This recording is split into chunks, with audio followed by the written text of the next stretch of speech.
Chapter 1: A Whisper in Wood and Hinges. Moving to Portofino, California was supposed to be the fresh start I didn't know I needed. The kind of coastal town where the morning fog rolls in like a soft blanket and the ocean air smells like second chances. I imagined lazy brunches, meeting my quirky new neighbors, and settling into a life that felt slower, sweeter, and a little cinematic. When I first drove down Ocean Avenue, passing pastel storefronts and perfectly trimmed hedges, I told myself, this is it. This is the reset button. Little did I know that the house I chose, 75 Ocean Avenue, had been patiently waiting for me long before I even knew it existed. There are some houses that welcome you the moment you step inside. Warm lights, cozy corners, the feeling that someone baked cookies an hour ago. 75 Ocean Avenue is not one of those houses. It's beautiful, yes. Stone-faced siding, a postcard view of the sea, and landscaping that makes rabbits procreate. But the house has presence, a heaviness, something like a held breath. And on my very first night there, the house reached out to me.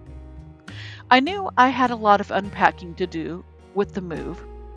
Little by little, I was getting my kitchen unpacked.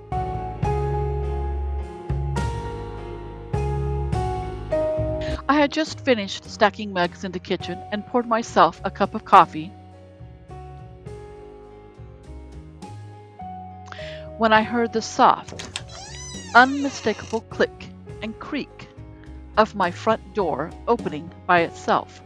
I went to the kitchen doorway and looked down the hallway. The door stood wide open, inviting the night in like an old friend.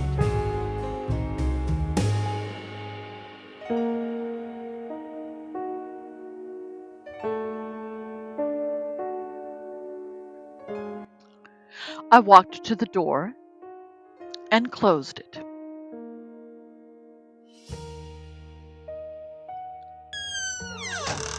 locked it, double checked it. I went up the steps to start decorating one of the bedrooms, hanging my vinyl wall art and smiling to myself as I envisioned filling this room with a child that I planned to adopt.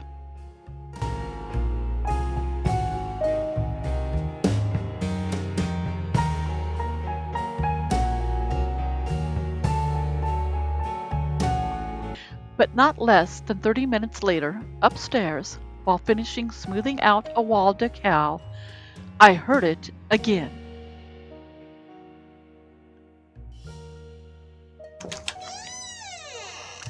The click, creak. I went cautiously down the upper flight of stairs to the first landing.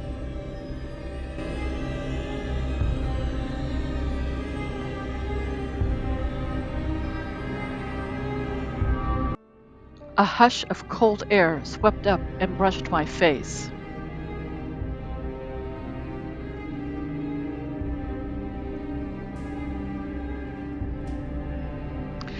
I ran down the remaining steps and turned the corner to the front door. Open again. At first, I scolded the dogs nearby, thinking they were rubbing against the door and may have caught the latch to open it. Anything to ease my mind against thoughts of spooky ghosts. I muttered to myself, looking at the door, and inspected the lock and the door handle, thinking that I'm going to have to call a handyman to fix it.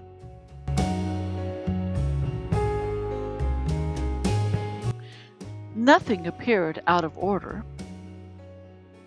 and I closed it shut again with a heavy sigh.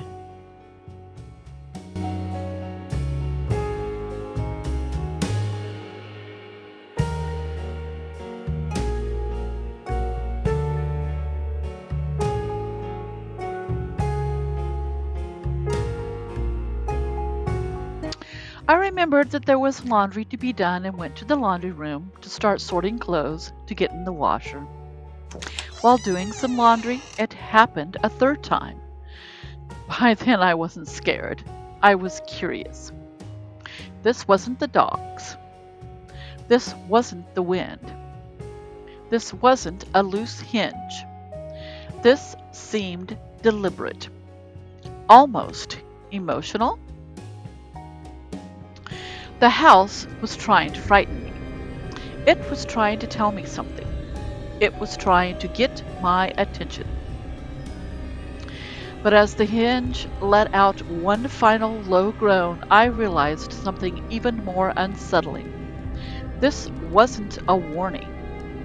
It was an invitation. And in the next chapter of my life at 75 Ocean Avenue, I'd find out exactly what I'd been invited into.